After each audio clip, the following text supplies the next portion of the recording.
Hello and welcome everyone to the collective reading for the Capricorn full moon. This is happening on the 3rd of July 2023 at 11 degrees and 18 minutes. My name's Chloe. I work with card divination, astrology, and I channel energies through my body. As you can see, my hands are moving around right now. This is independent of my conscious thought. It's just one of the ways that I channel, bringing in energies from different dimensions to help clear stuck energy, help us open up new portals, help us heal and integrate messages that are coming through in these readings. This is all the cards on the table. I like using all these modalities together so we get as much information about the astro weather as possible in order to then co-create, to make informed, autonomous decisions about how we're going to engage with this energy, what's coming up for us, what tools do we have in our toolbox. Thank you everyone for being here. I really appreciate your time and energy. I know how precious this is. My hands have just gone over my heart chakra, and I value the space that you've allowed me to create in order to read for you all. Right, let's get on to it. So this Capricorn full moon. This is when the moon is in Capricorn and the sun is in Cancer. Full moons represent a sort of opposition. So the moon is opposing the sun. And sorry, just get a bit distracted sometimes when the cards come out. And yeah, no, I'm just feeling out whether I need to read that now, and I'm getting the feeling of no. So we've got full moon, so they're opposite. The sun and the moon are opposite each other. So our conscious mind and our vitality, our animation of the sun, our vision, our direction is opposite the moon. Our unconscious space, our intuition, how we nourish ourselves, nourish others, where our needs come from. And so with oppositions, it's all about balance. It's the same in natal charts, and sometimes these can highlight where we're prioritizing one area of our life over another. So full moons, traditionally, this is when kids start getting rowdy at school, hospitals get really busy, police stations get really busy, howling at the moon. This is when our unconscious space is getting the light of the sun, the vision of the sun shone upon it. So if any of these things come up, if you get triggered by people around you, by your own actions, or other people get triggered by you, all of these things, this sort of sense of this build up of what we've not been looking at come up. These are lessons to help us understand things that we may have missed, or I often find like they'll bring up triggers that you've been working on, in order to provide a space for your energetic body, your physical body, your mental space to walk into this environment that may have previously triggered you, that you'll then walk into it and then find that you aren't as triggered in the same way. So it's really helping your body, spirit, mind acclimatize to the growth that you've done, the integration that you've done. As well as full moons are completions. They're a big reveal of everything that you've been working on for the last 6 months. So the Capricorn new moon that we had happened a couple of days after the winter solstice, so we got a big boost from that winter solstice energy, which for me is a new moon. Do check out the summer solstice video that I've just put out. I've also pulled cards for the Saturn Jupiter sextile, which is a big transit, and it's here in this full moon. I've pulled cards for all of the rising signs, but for me the winter solstice is like a new moon, so this is when we're planting seeds for the next part of the cycle. And now we've got that Capricorn full moon after that new moon that was just after the winter solstice, is really sort of ingraining the long-term legacy of how we want to move forward. So Capricorn energy. This for me is ruled by Capricorn's ruled by Saturn.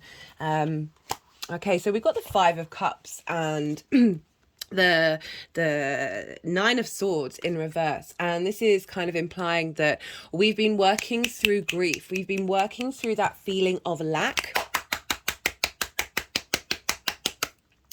and helping clear out the anxiety that we feel around it, the sleepless nights we may have had. We've been a bit more dedicated to being mindful and in observation of what that means. So lack and grief, that can show up in any area of our chart, so the sense of what don't you have, and making steps rather than losing sleep over it. This is sort of implying making steps in order to turn around and see that the Two of Cups are there, and you're about to we've been walking over the bridge into this new land, this new sense of safety with the house in the background. Okay, so I always pull cards for these collective readings from different decks. I do a little meditation before coming to sit down here, and very funnily enough, the work card came up. So I was just talking about work. So over the last 6 months since that new moon, we have been cultivating this. Wherever it falls in your chart, I will be doing an all 12 signs series. So I'll break down where Capricorn falls in everybody's chart. But just generally, collectively, we've been making steps to grow. Capricorn, for me, it gets a lot of bad rep because it's linked in. It can be very much linked into hierarchical structures in the 3D realm. So Capricorn is cardinal energy. It instigates things. It starts things. There's a sense of leadership here. And it's Earth. So this is the 3D existence. This can be linked into work, our physical body. But it's a collective energy. It's the final Earth sign. So it's more the sort of the general themes of the collective. There's sense of sort of universal ways in which we operate in the 3D realm. And obviously money and institutions linked around power are very much a theme of the human species when it comes to civilization, the period that we've had with civilization. Now, if you think about that even more, you think about that sort of collective earth cycles that get instigated. What are we starting? We started a new cycle where looking at work is no longer as heavy as it could be. And this, okay, maybe they're wanting me to read this out loud. So this is from the Rumi's Gift Oracle card deck by Ari Hanava. And Rumi was a Sufi mystic. And the Sufi mystics used to write a lot of poetry, and they would talk about God, the universe, however you want to interpret it for your own personal experience. As the beloved. They really focused on love and operating from the heart space. But this work, so the reason why I'm chuckling is because Saturn is often very much linked into hard work and legacy, which is the ruler of Capricorn. So let's just read out what the poem is. Take heed, as this is our motto. What do? We love life. This is our work. Like diligent farmers, we sow seeds of love wherever we go. Please don't ask us to be accountants of wine cups. Very funny about the cups coming up. We are worshippers of the wine. I'm just going to read it again because it's a short poem, but I feel like it's incredibly powerful for how we can work with Capricorn energy. One of the phrases around Capricorn is work hard, play hard. But this is more embodying that the work that we do is also play. It's coming from that space of love, that sense of openness and pleasure. Take heed, as this is our motto. What do? We love life. This is our work. Like diligent farmers, we sow seeds of love wherever we go.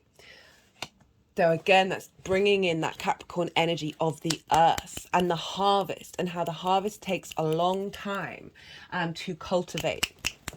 It's not an immediate thing. With Saturn, there's this sense of, as I said, legacy. There's a sense of responsibility. There is a sense of hard work with Saturn. And we have that in the collective earth sign of Capricorn, which this is one of the main images that I wanted to bring in. So this speaks to me as Capricorn energy. So I was talking about civilization, the banking structures, all of that stuff, hierarchies that sort of dominate the masses, all of that stuff, still very, very valid. But there's another way of tapping into this Capricorn energy, is the human species and its connection to nature, which has been a far longer journey than our civilized form. That the more that we work with the earth, the more that we understand the cycles of time and bring in a sense of patience and cultivating joy in the now without trying to plan absolutely everything in the future, the more that we appreciate the cycles of life, death and rebirth, that there is always a sense of power dominance in terms of nature. Because you think about right now in the summer, the northern hemisphere, we're in summertime. We've just had the summer solstice. Now that, I've noticed we've got loads of blackberry bushes where I live, and we had flowers during the springtime, and now they're slowly turning into fruit, which means that the fruit is taking priority over the flower. The flower has had to submit to the fruit's new beginning. So there's always a sense of a cycle of power then those fruit will fall off, or they're going to get made into crumble for me, but like birds are going to eat them, then they disappear. Everything is constantly in a state of change. Everything has its place and its timing.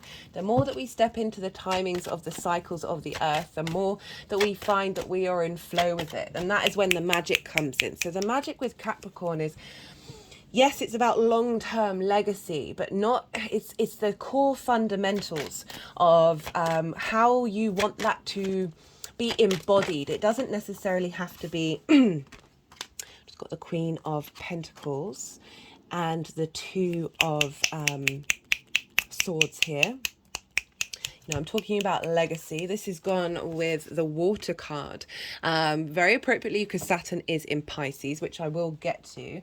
But the Queen of Pentacles, the sense of nourishment and nurturing that which you have in order to bring it into fruition. This acknowledgement of things, it's worth taking your time to care for something. It is worth taking our time to care for the earth. It is worth taking our time to care about how we work, to move away from anxiety, sleepless nights, burnout, move away from that feeling of lack and really focus on the joy, the love that they said. We plant seeds, we sow seeds of love with what we do.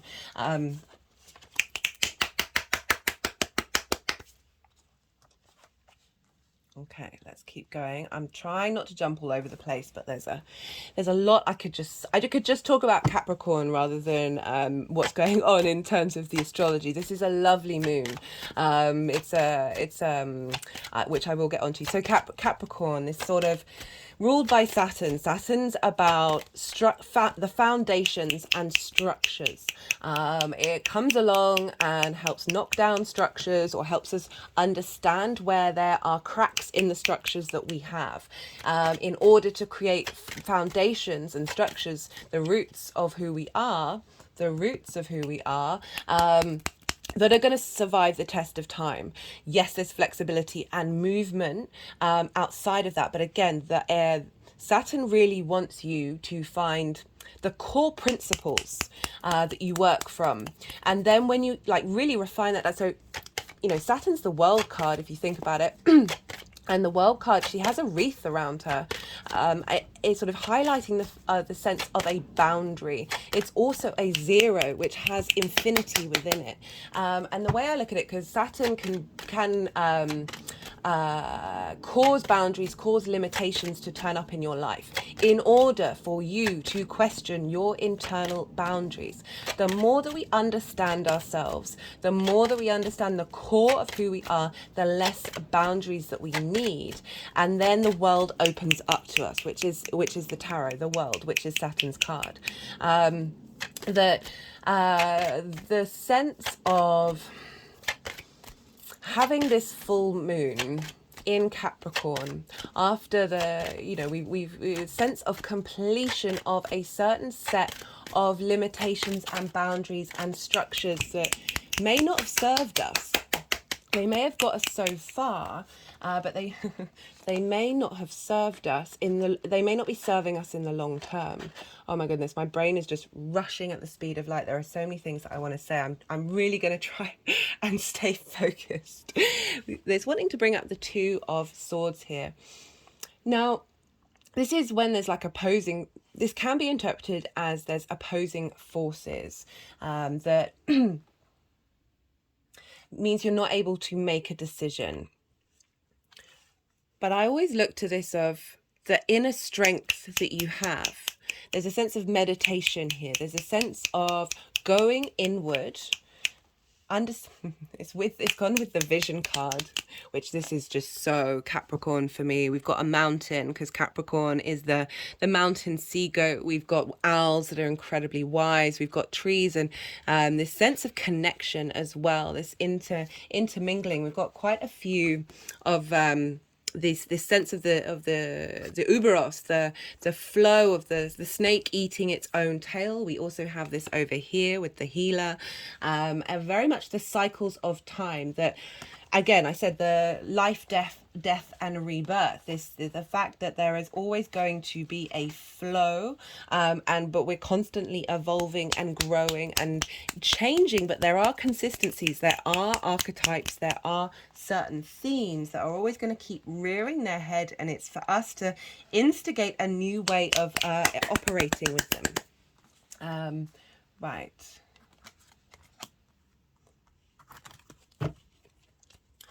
So the moon in Capricorn, how are we nourishing our long-term legacy needs?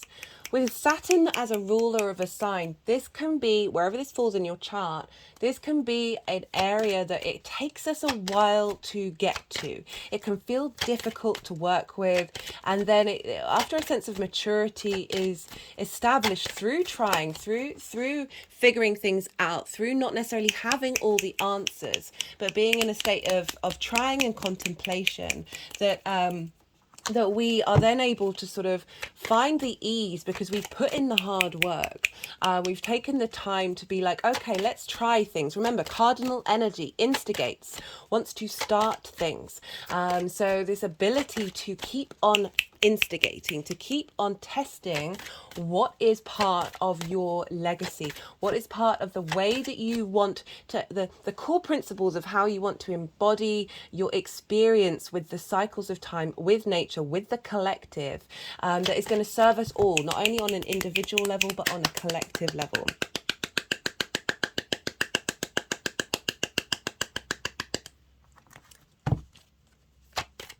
Right, let's get to the astrology. So we've got the sun over in Cancer. So the sun, our vitality, our vision, our animation, our direction, our conscious drive is in the sign of the moon. And this is Cancer. This is the first water sign. This is how we emotionally connect to our environment. This is a full moon that's following off the back of that Gemini new moon that we just had. I'm going to say this in every video. I recommend checking out the collective reading for the Gemini new moon. I talk a lot about the mind and how we engage with information and control and chaos, and how when we get a fine balance of these things. Okay, great. So they just wanted to pick this up, that we've just had a real reboot in the way that we collect information. I can't stress enough, that collective reading was one of my favorites, and I think there's a lot of things in there that help us understand how to manifest, understand how to have a little bit more flow in the world, and not there's a playfulness to Gemini. And then we've got this full moon following the seriousness of rather than going from the cycles of the new moon in Capricorn to the full moon in Capricorn, if we're just doing the new moon in Gemini to the full moon in Capricorn, we've got this new integration that's building of how we engage with information. And Capricorn is that long-term legacy of the 3D realm, the vision of where we're headed. So control and chaos, a happy balance. And by going inward, we've got the moon here and if you, sorry, I'm getting so excited. Very still waters of things being able to create out of this energy. that what we're carrying forward from this full moon is integrating this magic, this ability to enjoy the calm and the chaos, and and but think long term. But think long term without overly planning, overly controlling. Again, it's about finding that balance in the mind. Swords, mind, energy. Love this. Right. The sun in Cancer. So, you know, with oppositions, you've got Capricorn that might be a bit... Capricorn can be a bit detached. Saturn can be very cold. And again, if you're thinking about the long-term support for yourself, for the society, for the collective, for the universe, you can kind of get a bit detached and not really lean into the personal side of it, which is the moon, which is the sun in Cancer. So Cancer, how, again, like I said, how we emotionally connect to things.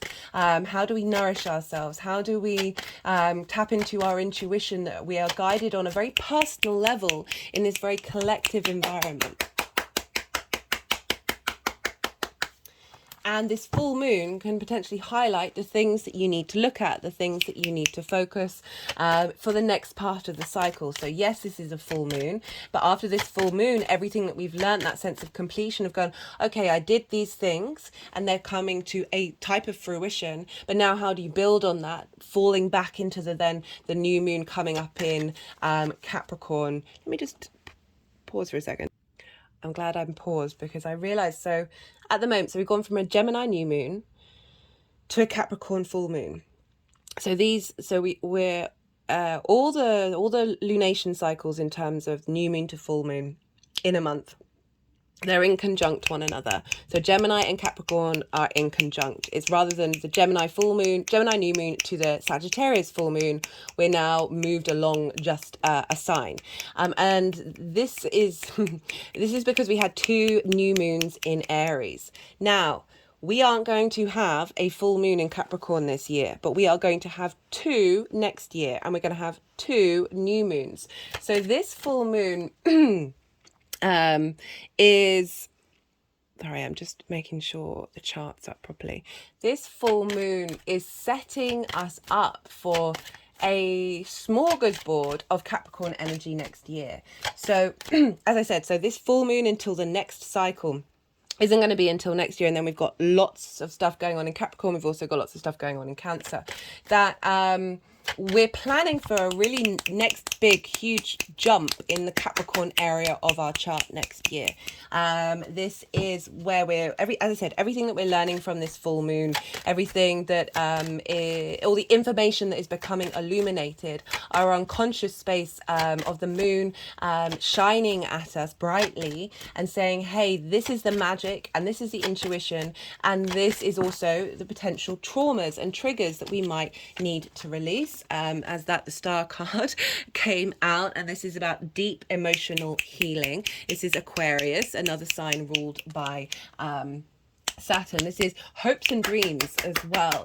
So really, and interestingly, even though this is Aquarius, there's a massive pool of water, and it's gone with the water card where Saturn is in Pisces. So this is the first moon in a Capricorn, in a Saturn sign that is with Saturn now in Pisces. So this is a big 2.5 year blueprint for the rest of the Capricorn moons. Right. So sorry, I just got a bit carried away there. Feeling very energized with this full moon. What did I want to say? Right, so the sun over in Cancer, we're getting clarity about where our emotional needs have been supported, where have we nourished them, how do we feel about the work that we do, how do we engage in that sense of commitment that is Capricorn, that is a Saturn ruled sign of how our emotional, how is our emotional drive fulfilling that commitment, and where it might be out of balance. Again, think back to this card where it was like, what was it again? Where was it? Sorry, I thought I had the card in there. 36. What do? We love life. This is our work. This is our work. I've been watching a lot of stuff linked into the people who run the companies who deal with AI, in particular OpenAI, because this is very much at the forefront of everybody's mind. It's got the Lovers card. Again, it's that Gemini energy. That is the Gemini card. They're getting quite excited about that. Of wanting to be informed, right? So this is linked into the mythology of Eve, eating the apple, and then more information is revealed. So we're at a stage right now that is going to affect our long-term collective energy, Capricorn energy, collective energy, that we don't know where we're headed. Pluto's just moved back into Capricorn. We had a lot of fear around AI when Pluto was in. Lots of people, lots of companies, lots of restrictions being put up. There's a sense of questioning it. I think there was that. The long letter that lots of people in the field signed saying, we have to take this seriously. We have to think about this in terms of long-term legacy. But what I was thinking about in terms of I really wanted to, I love observing people. You know, you can get tells from the words that they say, how they say things, what's not being said.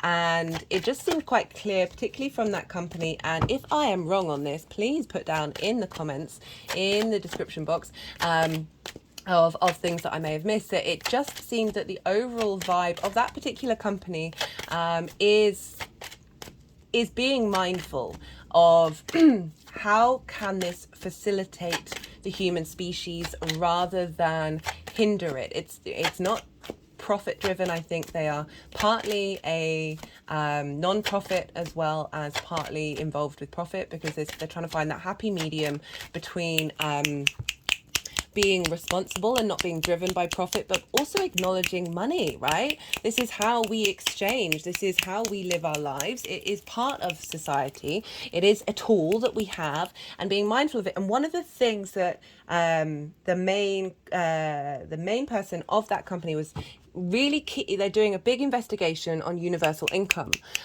because we're moving into a dynamic where the working situation, the working structures that we're engaging in are potentially going to radically shift. And in order to support that change and support that evolution, giving people a certain amount of money is going to take away the stress of all of that. And they're doing lots of research on how that works, and I'm really interested to see, just split the deck, I've got the Seven of Wands, how that's going to turn out, because you know there's been some countries that have rolled that out and it's worked, but it is everything's up for a debate right now. We are questioning things, we're trying things out.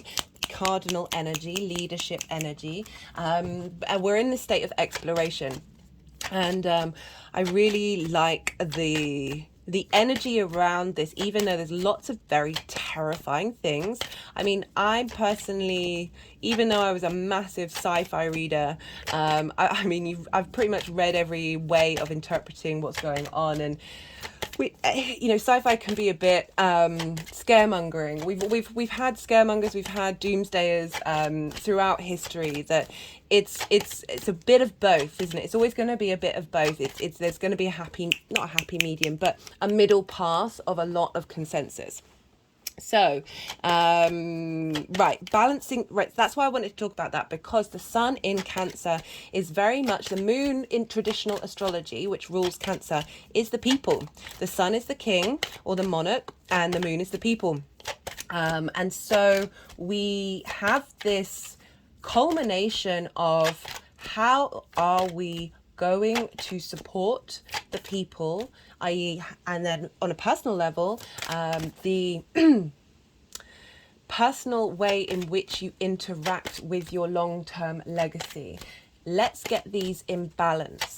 let's be creative and enjoy our work. Finding the joy in whatever it is that you do. It's certainly something I try and cultivate, even the sort of the mindful tasks that you have to do, the chores, all of those things of being in a space of love, whether you're doing it for somebody else, you're doing it for yourself, you're doing it for the collective, always trying to find that space of love, even if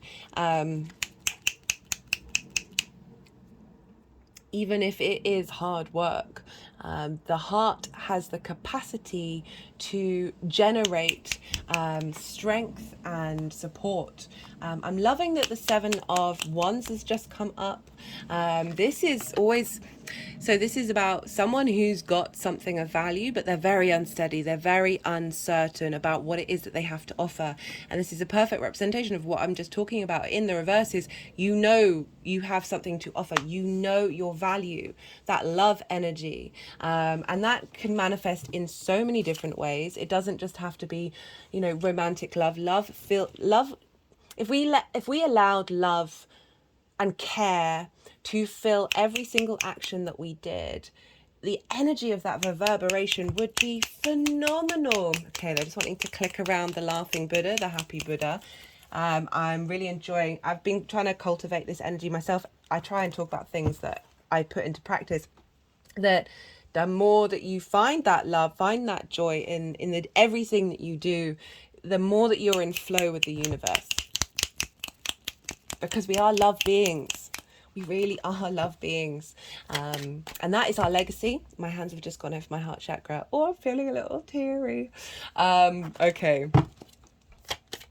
Let's talk astrology. So, I'm going to start with the sun. Even though the moon is the main player of this lunation, the sun is over in Cancer and is conjunct Mercury, and they've just come out of a cazimi. Now, there's a cazimi today between the sun and Mercury, and this is when we get a bit of a download from the sun to Mercury, how we collect information, how we move, how we travel. In the sign of Cancer, Mercury has now moved from the morning star, as in rising in the morning, to being an evening star. So we are now in a state of contemplation with Mercury, of how are we understanding our emotional drive, our emotional needs, how are we tapping into our intuition. Evening stars are very there's a sense of drawing inwards, there's a sense of taking your time, of looking to the past of what's been working and what hasn't been working. There's a sense of strategy, of planning, of being in a space of observation rather than go, do of the sort of morning stars active energy. And that's great for this full moon, because we are now starting a new part of a cycle linked into the Capricorn era of your chart, where the moon's light is getting less. We are, if you think of we're moving, and that we're moving to a new moon, or that new energy. So everything that we've learned, everything that we've cultivated, we're now in a state of observation. Okay, what worked, what didn't? How are we taking this moving forward into the next cycle that will then build on with those new set of intentions for the next new moon? And how do we, just thinking a bit, being an observation of what we've done in order to apply it, let go of what we might need to let go of, refine what we've already been working on.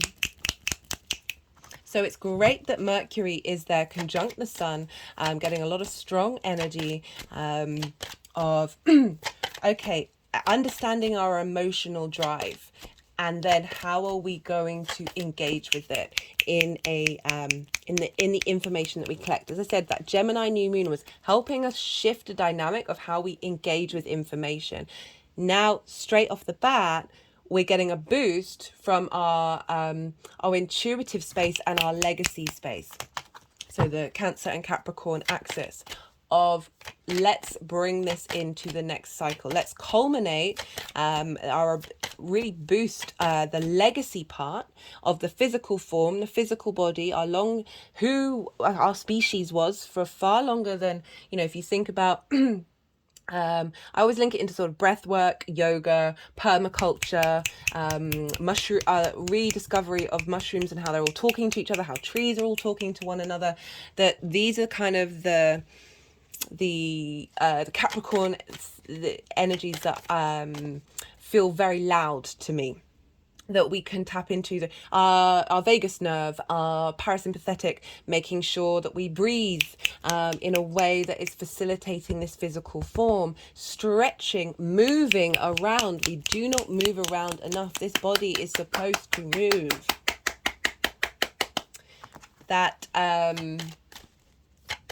this Mercury is helping understand that which we may have been neglecting, as well as facilitating what we have learned and how to apply it in the future information that we are collecting and digesting.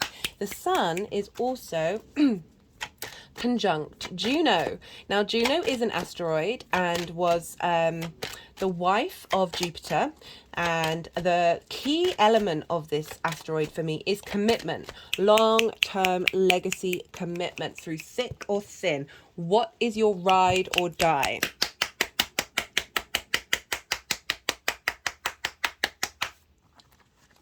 So conjunct the Sun and Mercury is this sense of what long-term vision, what clarity is coming through in this full moon that is going to show you where you're headed and what you're doing. So full moons can show a sense of completion, but they also sort of highlight the next part of the journey. So we've got this commitment to our personal emotional space, and on a collective level, a commitment to the people and their emotional needs, their drive, their support, their security, this sense of mothering, this nurturing element of Cancer. And it's opposing the moon. So if we think about when this is in balance, again, we've got our intuition tapping in to how to instigate the new part of the cycle in terms of our legacy, our structures, our foundations, this physical world that we're in. We signed up for this, guys, and how to help us navigate that in a way that is supportive of our emotional space, which is lovely. Right, so let's go to the moon. The moon, over 11 degrees and 18 minutes of Capricorn, is making aspects. So we always look to what's going on in terms of aspects, and is making an aspect to Jupiter. It's making a trine to Jupiter. So Jupiter's over in Taurus. I have done a video series on that, as well as I've pulled cards, as I said, this sextile between Jupiter and Saturn. So I should probably have actually jumped to Saturn first. Right, the moon is making a sextile to Saturn and a trine to Jupiter. Now, this is so supportive. This is long-term legacy support. Sorry, these are quite loud. I shouldn't talk while.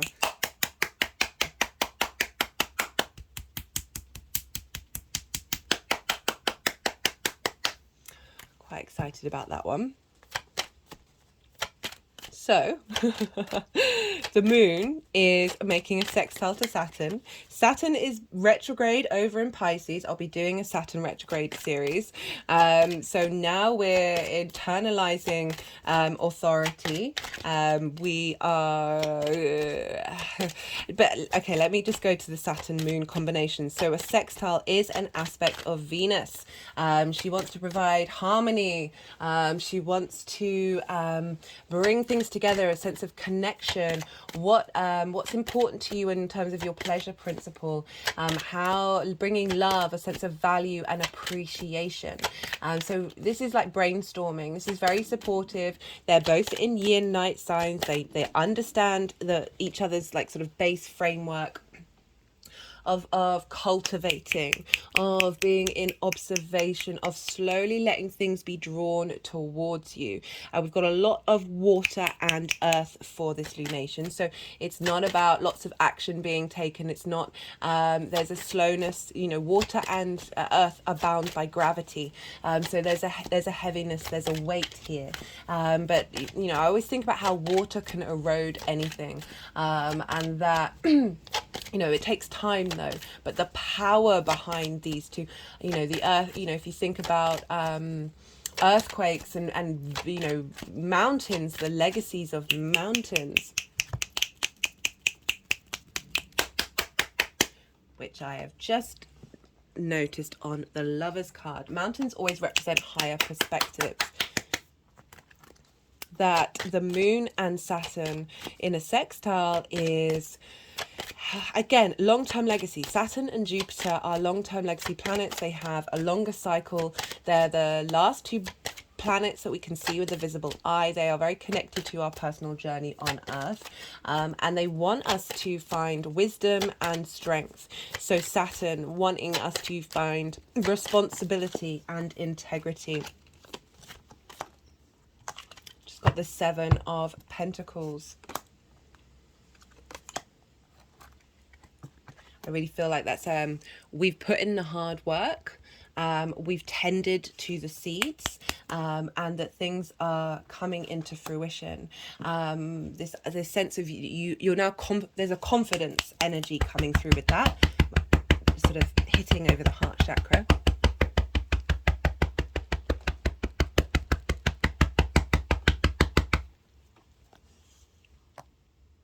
But we've really shifted something energetically. Right, so with this sextile, Saturn, responsibility, integrity, putting in the hard work, understanding cause and effect, and walking your talk. And it's in the sign of Pisces, the collective emotional unconscious. So we're really clearing out a lot of karma. So this full moon as well.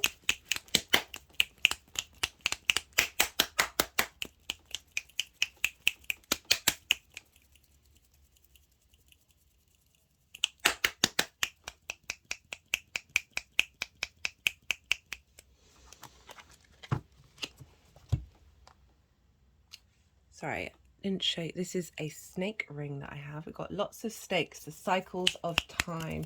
I'm going to read from this, actually. Okay. Nope. Not quite yet. Let's keep doing what I'm doing. The energies are being very, very busy today. Let me finish the Saturn moon sextile. So Saturn giving support, giving creative understanding, giving a sense of value and appreciation of everything that you've already been doing.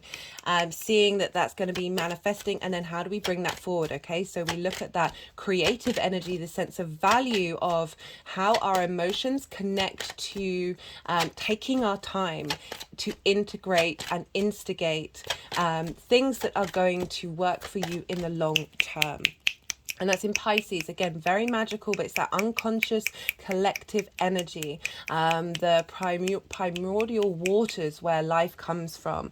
It's the ability to find compassion and openness, the duality, the understanding of the night and the dark with Pisces. And, sorry, the night and the day, that's interesting that said night and the dark. That Saturn retrograde is helping you go inward at this time of what are we going to establish when then Saturn then goes forward. Right, this full moon, the burst of our intuition, that sort of that moonlight of our needs, and how do we tend to them internally? How do we tend to them internally? We've also got, as I said, that trine with Jupiter.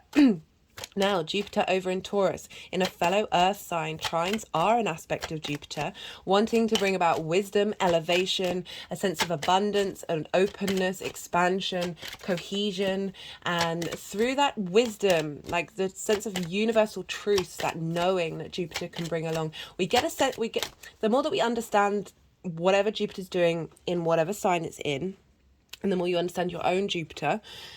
I've done a Jupiter transit video that in Taurus, that Jupiter in Taurus is helping us understand the wisdom of our personal relationship with the 3D world.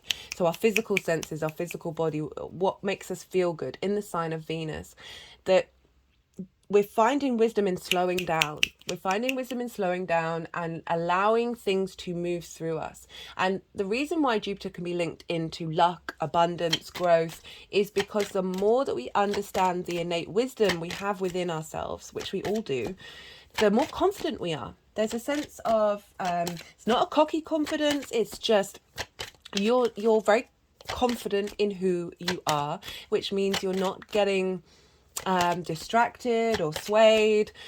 Your vibrational frequency is more in alignment. That's when the opportunities start coming in. There's a sense of the joy of doing what you're doing. The love you put, love is your work. This sense of wisdom is your work, but bringing the love and the wisdom. And I love how love has been brought up, because Venus is over in Leo, about to have a retrograde, the first time in 8 years in the sign of Leo.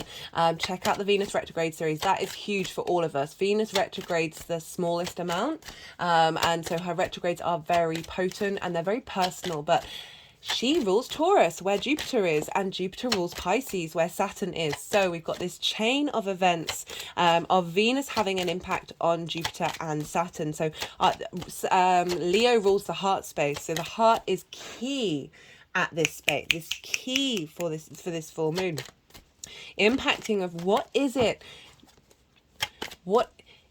So I'm just thinking of Jupiter and the moon in earth signs, in the first earth sign and the last earth sign, finding wisdom in the personal and intuition in the collective. And as I said, those long-term legacies, bringing those together, giving that sense of long-term expansion and understanding of finding that wisdom in what it is that we feel in our physical body, that is helping the moon of the intuition that we have in Capricorn, of respect for the journey, respect of the past. Capricorn can often be sort of what's in the past, and more Aquarius is of looking more to the future.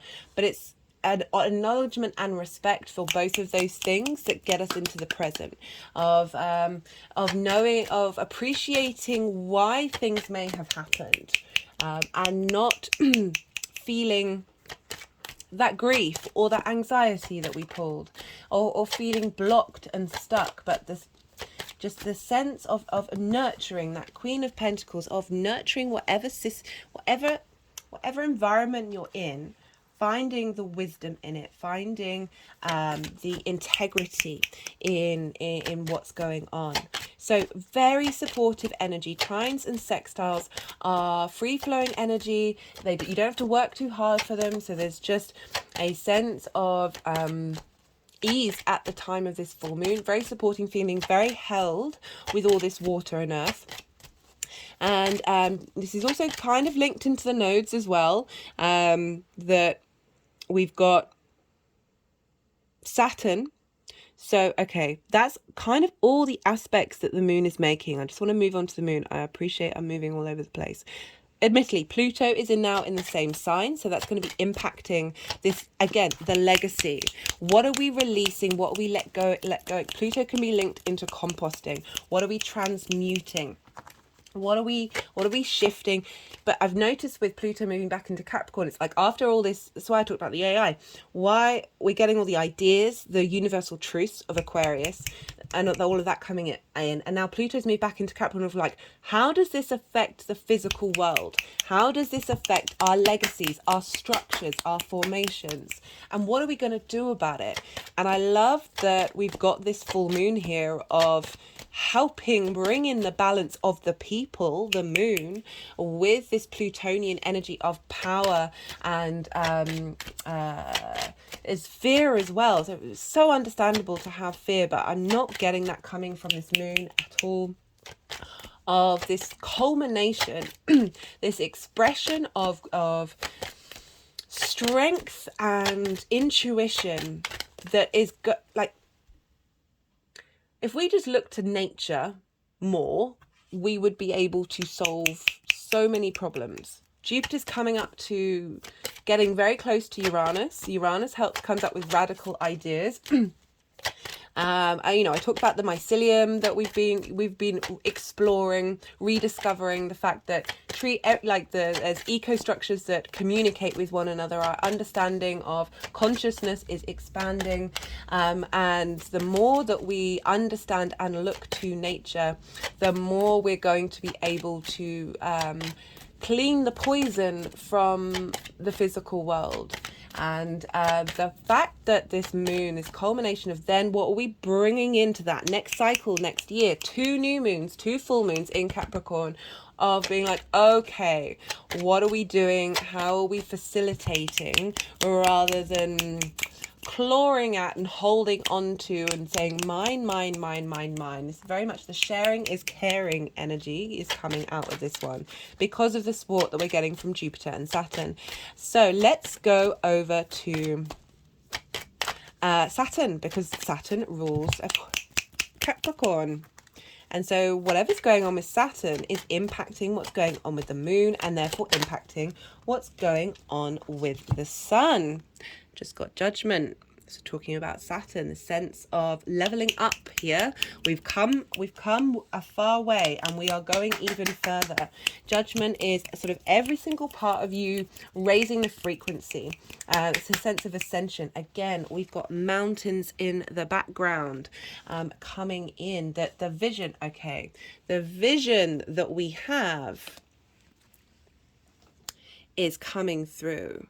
Okay, I'm going to read this because this was the first card out when I was pulling cards for the reading, and it couldn't be more how I think about Capricorn and this full moon, and it really did blow me away to see that sort of confirmed in what was coming up. So the vision, the dream, the imagined, the revealed. It is said that we are each born with a unique vision, a destiny towards which we are aimed. It is also said that we forget this vision the moment we are born. Thus, we are sent on a lifelong journey of rediscovery. Such is the elusive nature of the vision. It slips away, yet it guides. It appears in strange dreams and surreal images, seemingly unattainable and preposterous. When we are connected to the vision, we carry an inspired, enchanted aliveness that others recognize. We trust the world and its synchronicities. We walk through new doors into wondrous opportunities. We all want to be near those with vision. They emit energy more potent than any elixir. When we lose connection to the vision, life becomes dull and exhausting, lacking meaning. Bring back the mystery, bring back the dreams.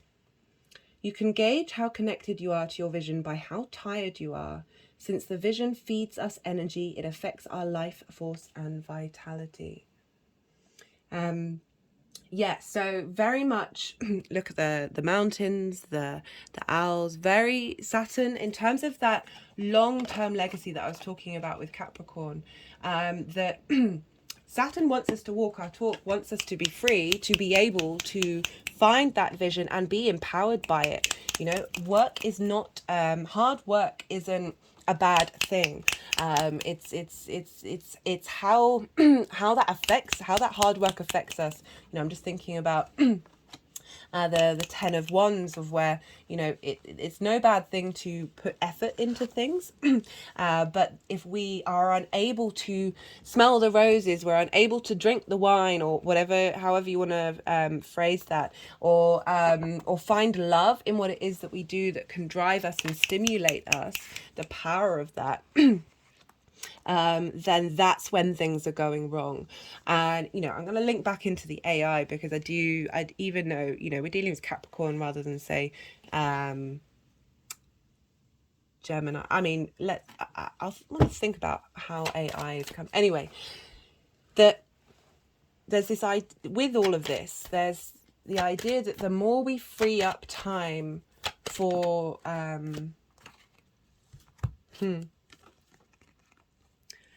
was just about to say, the more that we free up time for things that could be done very quickly by AI, the argument is that opens up more creative space, that frees us up from exhaustion, from burden, that we're then able to embody the one of the fundamentals of the human being, which is creativity, right? This is something that is a part of the struggle of being able to create AGI, where the system is able to, because everything that the systems are using are things coming from human beings. So there's the more we use these as tools, I'm not fully signed up to this. This is just listening to the arguments that are being put out there, or the discussions that are being put out there, of of being able to free up that space so the vision can come in.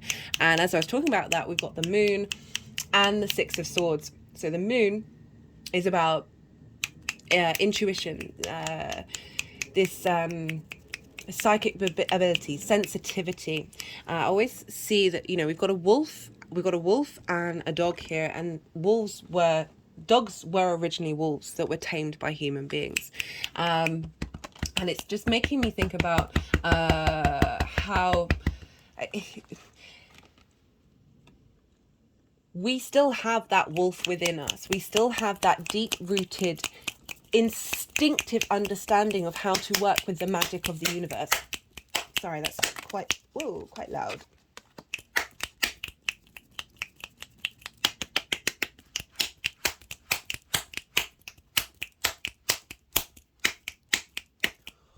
Whew, sorry guys, they're very loud today. Very, very, very loud. What was I saying? That with a little bit of control, a little bit of conscious thought of that dog, of having, boundaries, and this is an acknowledgement of both of these parts of ourselves. With the Six of Swords, which is about taking with us that it's tried and tested. So moving from choppy waters to clear waters, a sense of protection with the six. That this is about taking what's really going to matter if you're going to a different space, right? If we're moving from a different paradigm, and what is coming through quite clearly for when I was talking about that, I was talking about AI, of that opening up that freedom of being able to tap into the magic, because if we slow down and we're not so fully in technology, and there's a part of me that thinks with this growth in what's happening, that we won't actually need to spend as much time with it. There's part of me that's also like, there's a laziness there. It means we might not be as ingenuitive. No, I think you guys might know what I'm talking about. I have lots of fears, but I am open to the fact that there is a possibility that we might be able to then find more time to create, to connect to our innate intuition and our magic. And that is one of the things that will go with us, but we won't need as many things. There won't be as many things taking up our time, taking up our headspace, by allowing these tools to be able to give us the space to walk in that vision, to feel enlivened and invigorated. Because if you think about it, if we're thinking about long-term legacies in earth energy, psychic abilities is one of them. And I say psychic really loosely because it is just your intuition, and it's the way we all channel, and we are all vessels of the universe. It's going to manifest in many different ways, that we just might find we need less time around that technology that will allow us to be in a state of stillness. What I love about all of this is we have Saturn and Jupiter both in earth and water. Saturn's going to be in water for 2.5 years, that we are being asked to slow down. We are being asked to slow down with this very fundamental shift of Pluto moving into Aquarius. So there's a sense of, let's think about this. Let's take our time. Let's not rush into things. And that's one of the things that I really liked about listening to the creators of OpenAI, is like they want to be open about what's going on. They want us to question things. They are questioning things. There's sort of a sense of, okay, if we're going to do it, let's try and do this as best as we possibly can, with taking the profit out of it.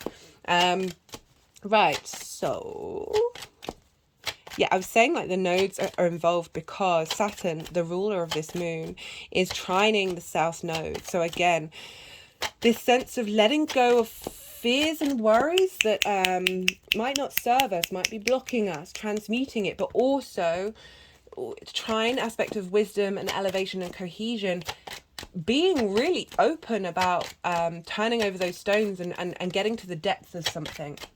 So how's this affecting us, you know, just in general? If I stop talking about AI, is like the nodes are just about to move into Libra and Aries, so this is sort of the final boost. We're going to, I think the Cancer new moon happens. Let me get it up. I apologize. I've said this so many times for those of you who are regulars. I am terrible with dates, which is hilarious given what I'm doing.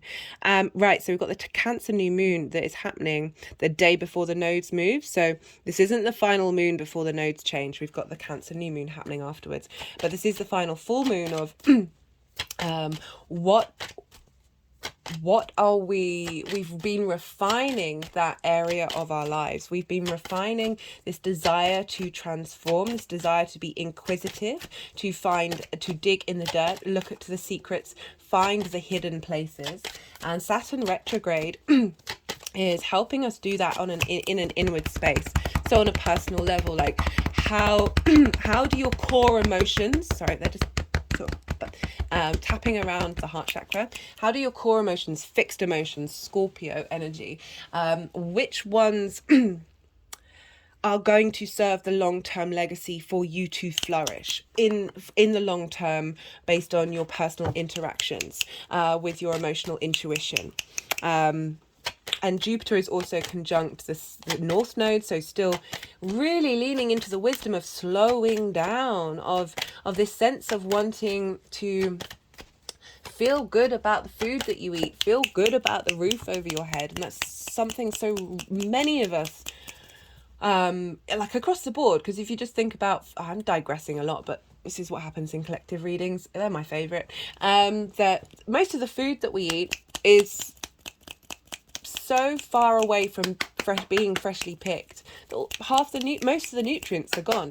That it's I'm growing lettuces, I'm growing some other stuff in the garden, and the difference in my energy levels now that I've started to be able to eat the things that I've been growing is phenomenal. It's phenomenal. I'd really love to see with the Jupiter transit of people finding the expansion to grow their own vegetables. Like even if you've just got a few lettuces or spinach or chard in your window, the window that gets the most light, like these kind of things, they can really just cultivate a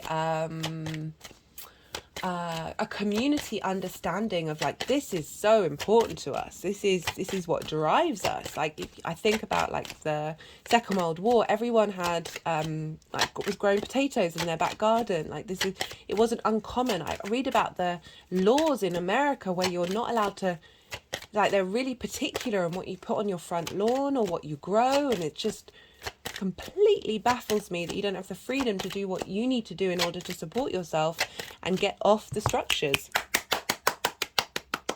But that was a digression.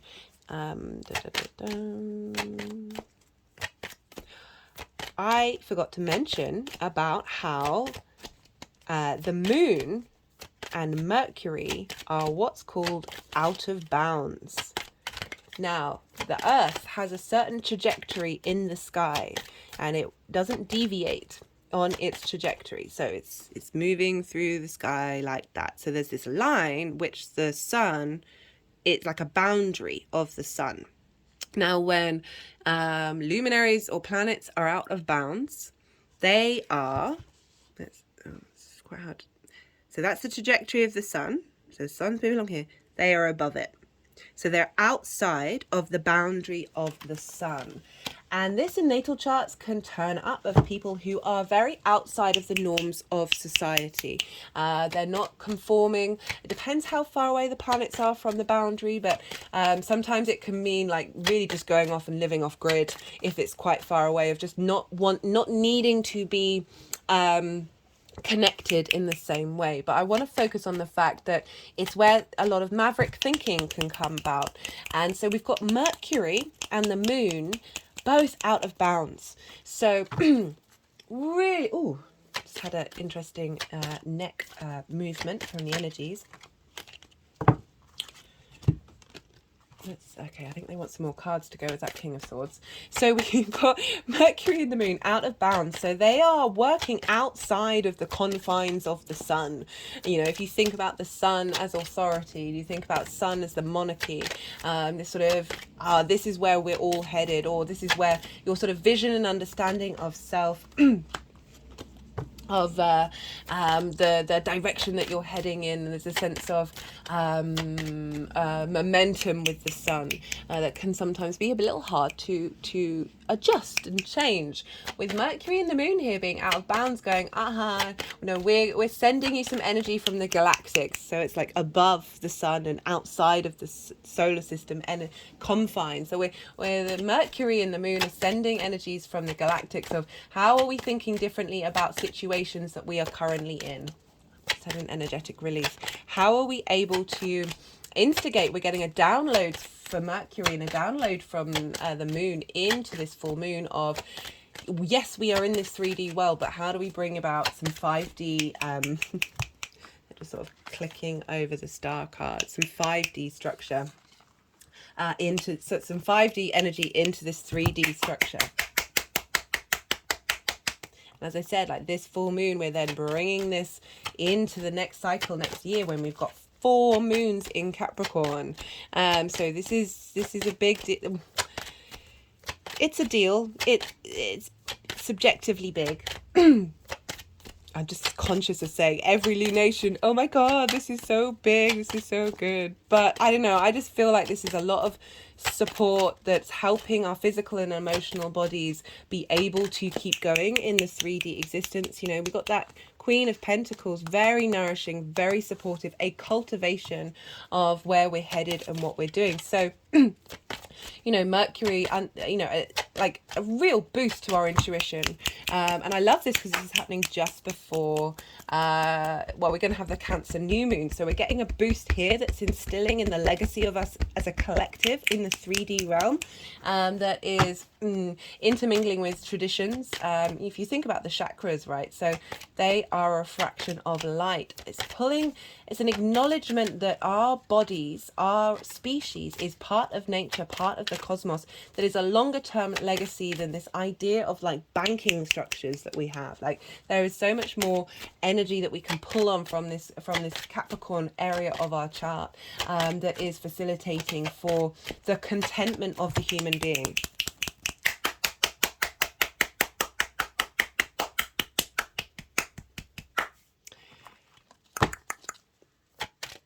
Felt like that there is some cards that wanted to come out for Mercury and the moon being out of bounds. And so if you think about it, I forgot to mention, the moon rules Cancer. So everything that's going on with the moon, I knew there was a card that wanted. So we've got the King of Swords and the Page of Cups. Page of Cups.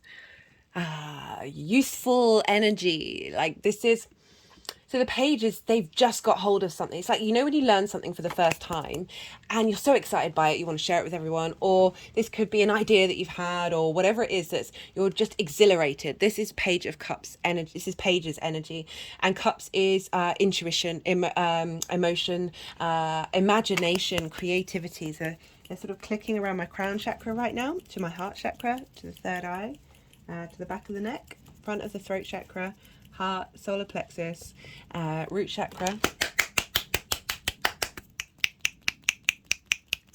Just had an energetic release.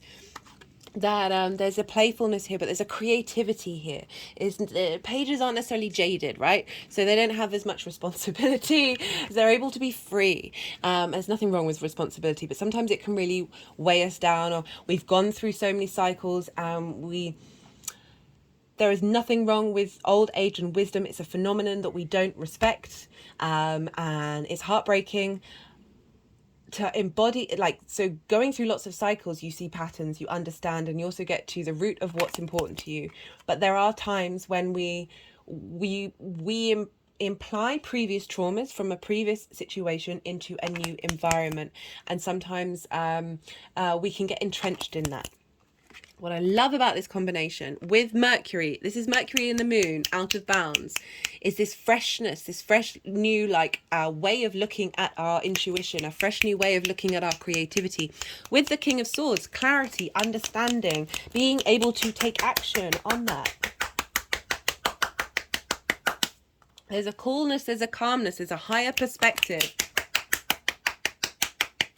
Coming in with the playfulness of the Page of Cups. Oh, this is making me happy. Happy. All the while being nourished by the Queen of Pentacles, cultivated. Okay. This moon is coming off the bat of an aspect that's happening on the 2nd of July. And this is between Venus and Uranus. So they're squaring one another in Leo and Taurus. This can feel... Wait.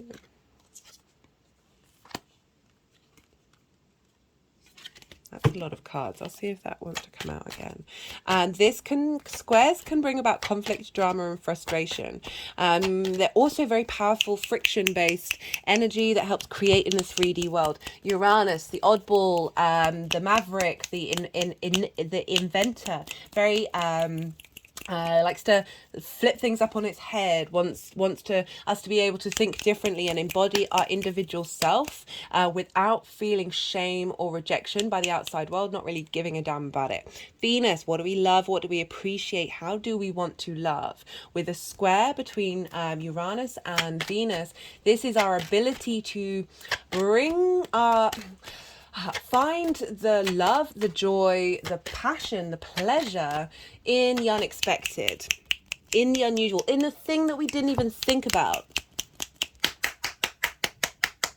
And it's in our physical senses and our heart space. So Taurus and Leo, the fixed sign of fire and the fixed sign of earth. How do we feel in our bodies? How do we move with freedom that is backed by the love and joy that we have in our hearts?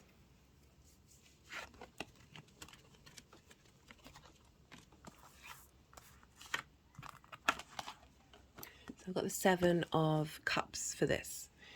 I love the 7 of Cups. It gets a bad rep. But for me, it's about this ability to contemplate, to fantasize, to dream, to explore things that you may not have ever considered.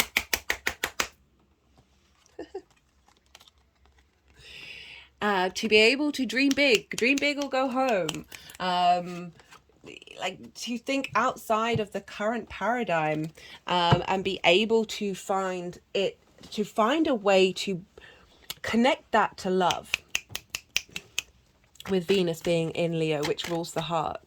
And Taurus rules the throat. So being able to open up our throat chakras. They're just clicking around my throat chakra and the heart chakra. And for it to be connected to the heart. You know, I talked about the summer solstice really felt like that. And as well as the Gemini new moon, that we're building on this heart-mind connection, our ability to speak from the heart, and not shaming the mind and bringing the mind into it as well. It's a very important facet of the human being. I always find it funny, we seesaw from prioritizing things and then like dismiss the other thing. It's a very important part of our existence. So we've got this very big aspect happening the day before. That may bring about a truer understanding of the next part of the cycle, a next part of the journey for us all. So, and that's in fire and earth, and I like how this full moon is mostly water and earth that I'm bringing up and pointing out. Check out the Venus retrograde video. I think I've already said that before, as she's influencing Jupiter and Saturn. Speaking of Saturn, so Pisces, this is this has been an easier journey than when Saturn's been in its own signs. I've done a Saturn in Pisces transit. I've broken that down in more detail, so you might want to check that out if you want to have a more of an understanding of what Saturn being in Pisces is all about. But I forgot to mention one of the other main aspects that Saturn is making. So Saturn's making a trine to the South Node, as well as a trine to the Sun, Juno, and Mercury. So we've got this sense of internal structure and integrity being built with Saturn in retrograde, the inward journey of in Pisces, trining the vision and direction and the commitment we have to how we communicate to our intuition at the peak of this full moon, which is then going to reintegrate moving forward. Also, Saturn is squaring Vesta. Vesta is an asteroid and she's over in Gemini at 4 degrees.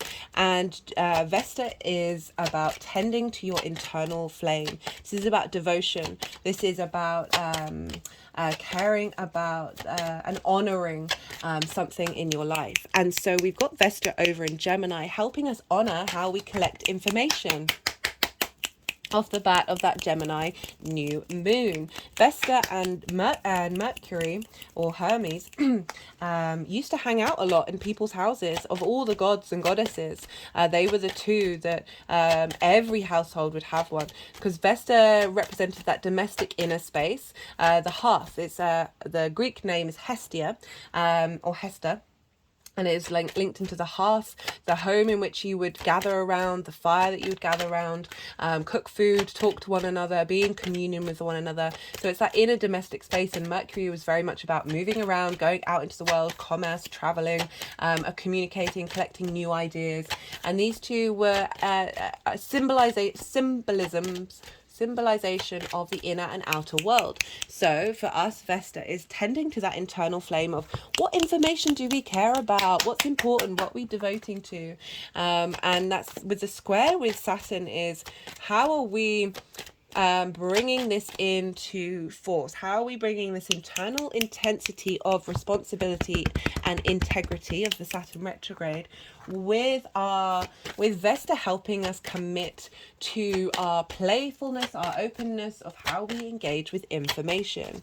I love the Gemini energy. It's like a little boost of let's not take life too seriously, but also be very serious about life. Like it's a combination of the two. Not many more cards are wanting to come out. Let's see, what time are we at? Oh, that's not too bad. I'm trying to make these collective readings shorter because I do appreciate me talking for 2 hours about a full moon isn't... Oh, I don't know why I'm saying that. I need to stop being self-deprecation, guys. It needs to go. Like, I love these. I'm doing these for me. What am I missing? Oh, Neptune. Oh, how could I forget? I think I might be pulling cards for the Neptune retrograde for us all in the collective readings. I'm going to add that in, I think, because I don't think I'm going to do a full transit video for the retrograde of Neptune. Neptune went retrograde, was it yesterday? I think it was yesterday. So the 30th.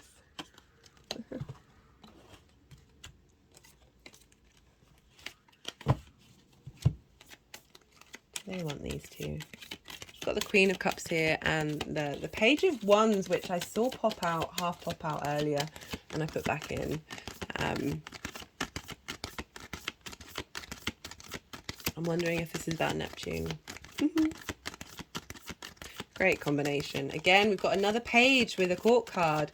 I love it when court cards show up in that way of acknowledging the wisdom and autonomy and authority of knowing what it is that you're doing. Practice makes perfect, right? Kings and queens haven't got to where they are without doing what it is that they need to do, figuring out what works and applying it.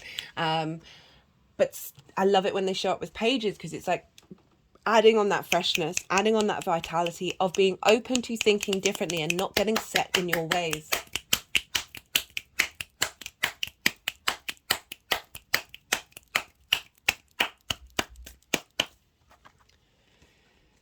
So Neptune retrograde. Neptune is in the sign with Saturn. So this they're both now retrograde, so they're helping. They're communicating with each other in the same fashion. Neptune. The phrase for me always for Neptune, even before the film came out, was everything all at once. All the dimensions, every reality, our ability to connect to the creator energy, and the just the wonder and possibility of absolutely anything. This table is real, and it's also not real. Paradoxes.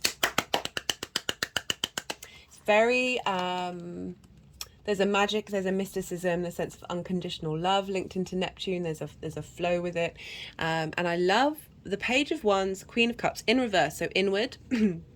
Inward journey that we're doing this retrograde. Queen of Cups, intuition. There's a sense of inner serenity. And if you notice, like, the water's really calm, there's no clouds in the sky, there's a sense of clarity of understanding your emotional drives, and cultivating them, and through that cultivation really firming up that deep cosmic intuition that we all have within us. With the Page of Wands, new passions, new creativity, new direction, motivation, drive.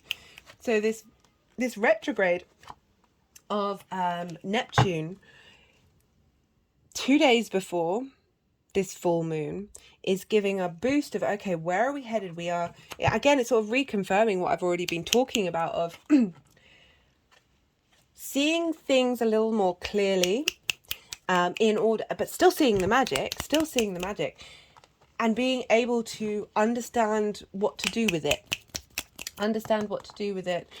How to, messages coming in to help us herald in a new dynamic way that we deal with creativity. So again, going back to the vision, going back to what I was talking about, AI, you don't have to agree with it. I don't even know if I agree with all of it, but it's certainly an important thing to be talking about and having conversations about, because it's happening. That this is sort of highlighting this internal space of allowing us to draw on our innate creativity that comes from the creation energy, the universe energy, the creator energy, however you want to phrase it. It's pretty hard to ignore this aspect of the human being, this ability to create, those eureka moments that we get in moments of stillness, when the inspiration comes through.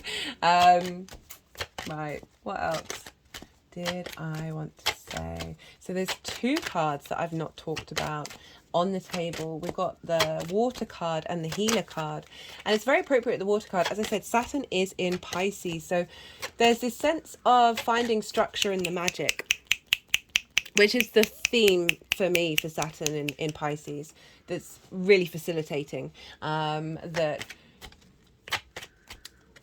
we can get a little lost in the magic. We can get a little lost in Pisces. It can feel overwhelming and boundaryless, and we can't quite hold on to anything. Saturn is coming along and helping with that, and helping give a sense of structure while still being in a flow energy, clearing out around a lot of karma, clearing out karmic contracts, facilitating new journeys that are serving us in our long-term legacy. And again, like this mutable, Pisces is mutable energy, so this instigation of leadership energy of this full moon is being governed by a ruler that's in mutable energy of adaptability. Wherever, like, sometimes it feels that we are so scared to be wrong, we are so scared to have made mistakes or to change direction, that there's a lot of rigidity in our structures that have got so overwhelmed and so big that they are struggling to shift gears. And Saturn being in Pisces is opening up this collective ability to be adaptable, that are serving our long-term foundations.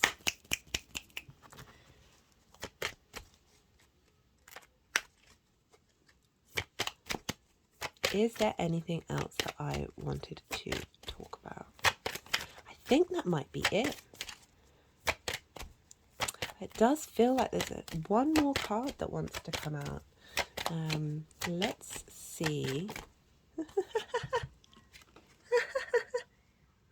Hello, Ace of Wands. Hello, a rejuvenation of passion, creativity, drive, motivation, movement.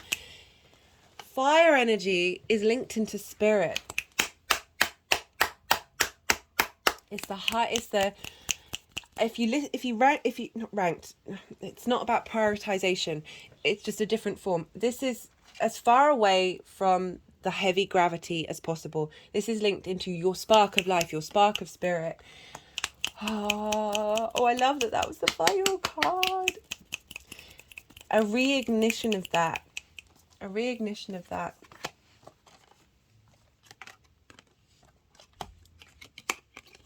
With the sensitivity and psychic intuition helping us understand the vision, what drives us, what's at the root of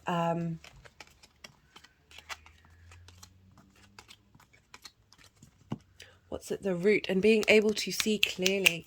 You know, I said there's out of bound energy, getting downloads from the galactics is always cool. I mean, we are them, you know. It's just all, for me, I find everything's just a matter of remembering. It's not really even what is new. Right, that's another story. The healer, the light worker, the gifted, the old soul. Though some claim the work of the healer as their... I forgot to mention, this is the Wild Unknown Archetypes deck by Krans.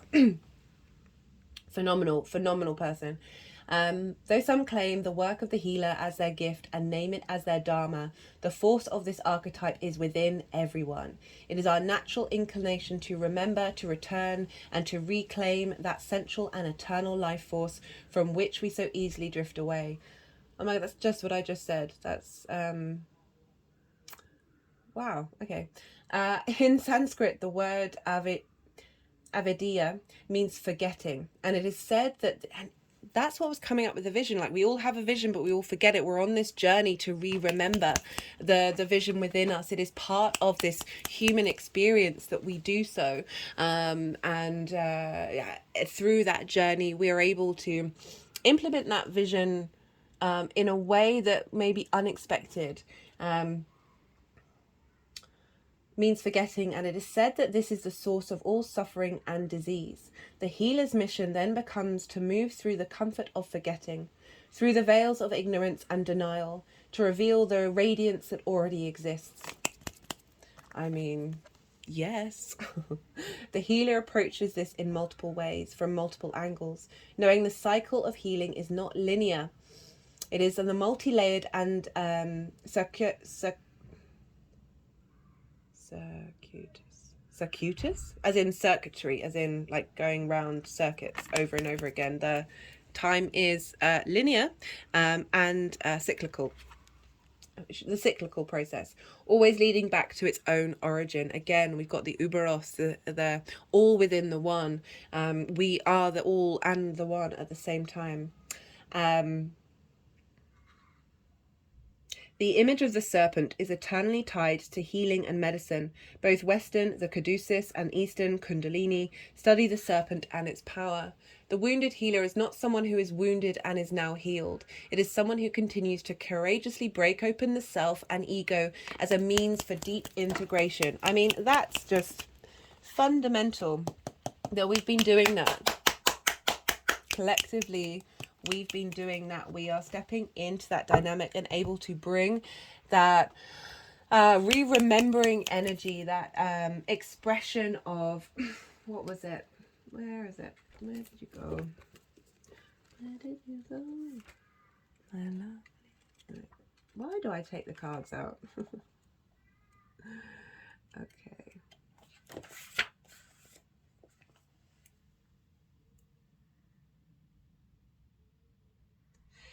To move through the comfort of forgetting, as in to test yourself, to stress yourself, to question, through the veils of ignorance and denial. It's okay to be wrong. It is okay to change your mind. It is okay to agree with someone who you might have disagreed with. To reveal the radiance that already exists. The healer approaches this in multiple ways from multiple angles, knowing the cycle of healing is not linear. So I'm sure we're all aware that we think we figured something out, we think we sorted something out, and then something comes along again and we're like, oh, there's still a little bit there, there's still that energy. We are constantly in these cycles of earth. You know, I talk the solstices, the equinoxes. These are really good things to help tap into that Capricorn energy of really finding the embodiment of the earth within us, that we are there are themes, there are generalizations, there are archetypes, there are similarities, but even though it's cyclical, we are never at the same place we are never in the same place at the same time. Everything is in a state of movement and change. And the more that we sort of open up to that from a space of love, the more that we tap into a deep understanding of what our vision may be. And that's really hard to do. Like, so many of us struggle with that. I know I certainly did for most of my life. It's only recently where I felt invigorated by the work that I do, rather than exhausted and broken and the 10 of Wands. That took a while. Capricorn energy takes a while, and then when it does mature, there's a weight lifted.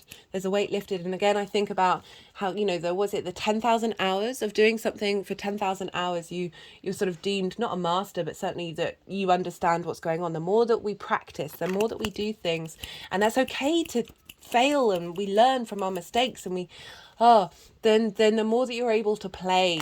Once you've got an understanding of the basics of the foundations. They're just sort of tapping over my heart chakra.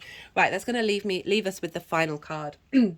So this is from the Mystical Shaman Oracle, by Colette Baron Reed and Alberto Villoldo and Marcela Lobos. Apologies for butchering the names.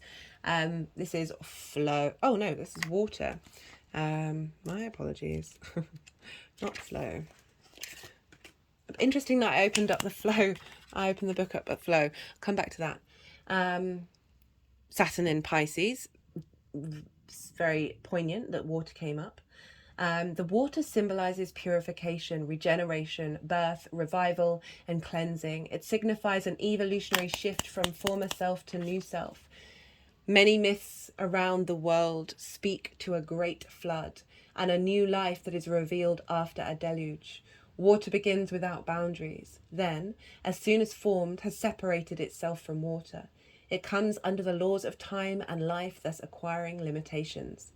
When water arrives, you're invited to watch your emotions. Know they are going to be changeable, and do not settle on a conclusion at this time. If you feel joy, feel that fully. If you feel sad, allow sadness to move through you. Water invites you to see the ebb and flow of events and trust you can ride the wave of opportunity when it arises. Natural flow is here. Go with it. Again, this is element of getting to the core of what's important to you, and then being open to the flow, open to the movement, the control and the chaos. The medicine. This is and by chaos I mean not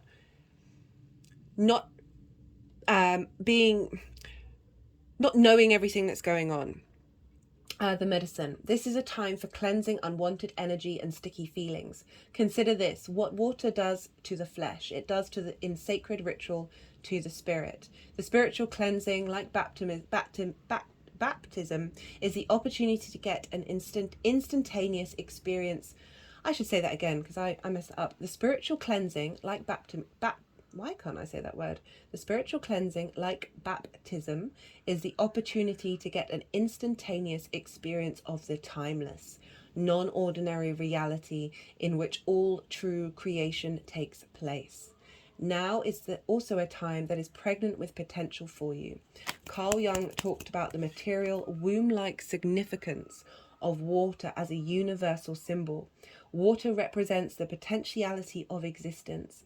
It precedes and sustains every creation. Emergence from its manifestation, immersion in its dissolution of form. Love that. Emergence from its manifestation, immersion in its dissolution of form. So both are a bringer of life and a dissolver of life, or form, or whatever you want to say. Because of this, it symbolizes regeneration. Make way for, and this is not just Saturn and Pisces, remember, we've got everything over in Cancer as well. Make way for the process. You can expect it to be messy, but worth it. Love that as a final message. Let's just pull, because I like pulling cards, guys. Let's just pull. This is from the Numerology deck. I just want to see what wants to come out for us here. See if there's anything in the very few notes that I wrote.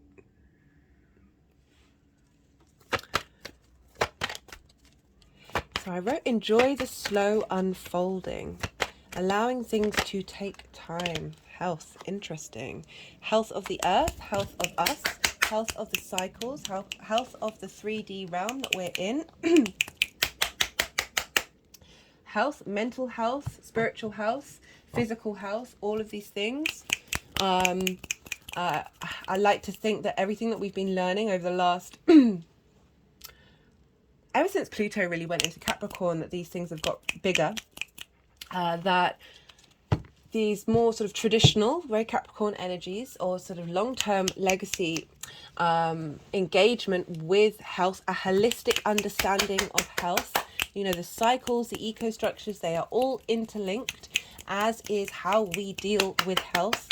We are burnt out by work, we are exhausted, we are drained, our spiritual health, however you want to look at that, depleted, but these are all coming up on the up. We are moving into a different paradigm.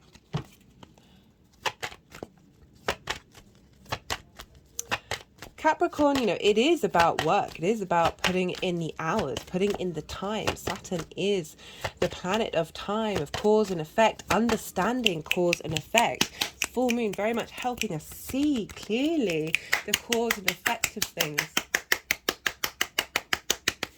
That has reminded me of someone I met on the solstice. A really interesting person, and domestic harmony, love that, bringing things together. I think you can see what they just stacked there, can't you? Love that message of a harmony between our creative energy, the work that we do, the healing, and the deep healing that we as a collective are engaged in. And the more that we engage it on a personal level, the more that is becoming accessible to the collective, bringing these opposing forces into domestic harmony. But it's making me think that in terms of maybe I'll talk about that in a different video. I think I'm gonna leave it at that. I will be reminded. But what was I saying? Oh, hard work can be difficult at the time, but it's opening up to blessings in the future. As I said, that sense of putting in the energy, putting in the time, and allowing through that, you know, I say, the reason why I repeat myself in videos like this when I talk about trines and aspects and things like that, is the more that you've heard it, the more you stop learning, the more you start contemplating. It's the same with absolutely anything we do. The more we understand the functionality, the foundations of something, the more that we get creative on a personal level about how we're interacting with it. We just got nature.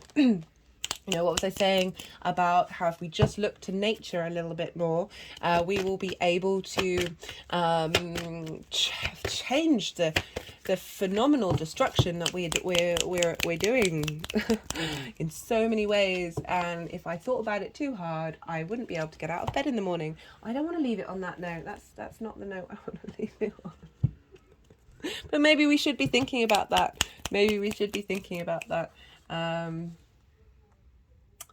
Oh, that's not let's shuffle a bit more and see what else wants to come out.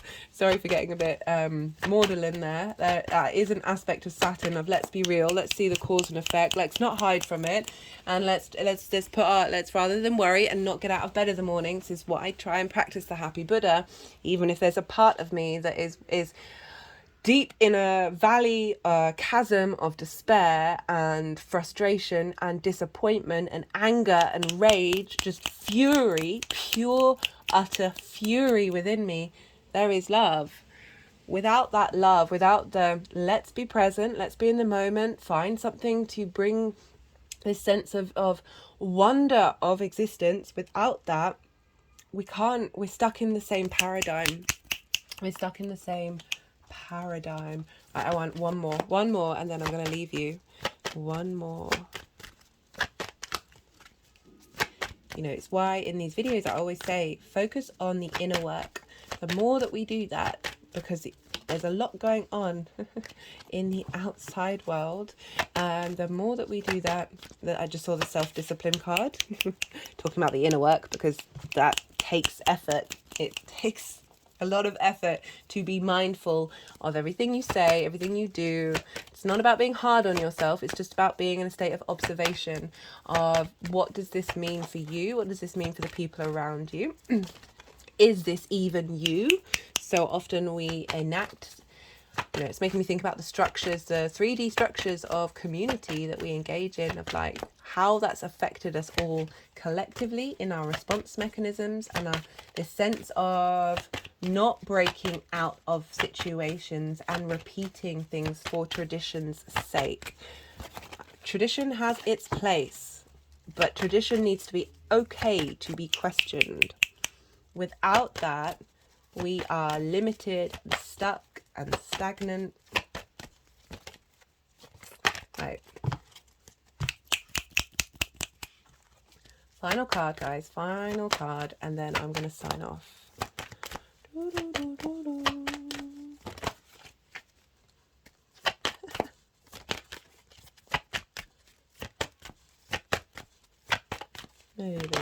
Hey. Patience. I knew it. I was like, I bet they're going to put that underneath those cards, that we've been patient for so long. We've been clearing these things out for so long. That with patience there's wisdom. So this is an owl here, you know, to go with the owl. And okay, I just cut the deck, and the last card that we've got, because I know I'm just might as well just pull the whole deck. This is manifestation. This is what we're bringing in. This may take time. This isn't necessarily, you know, we're dealing with earth and water. It's a cultivation. Take time. Don't rush it. Enjoy the process. Manifesting deep healing. And by the more that we are acknowledging that journey of where we're at because of the civilizations that we've been encountering, that this is a rebalancing time of the things that work in order to make civilizations survive, but are fundamentally not facilitating the individual. Okay, I am going to leave it at that. I hope you enjoyed this. I certainly did. If any of it resonated, don't forget to hit the like button. Hello, new and returning viewers alike. Thank you for spending your time here with me. I will be putting out the collective, the All 12 Signs video series. I'm going to aim to get some of them out tomorrow. Be good to yourselves, be good to those around you, and most importantly, be well until we meet again.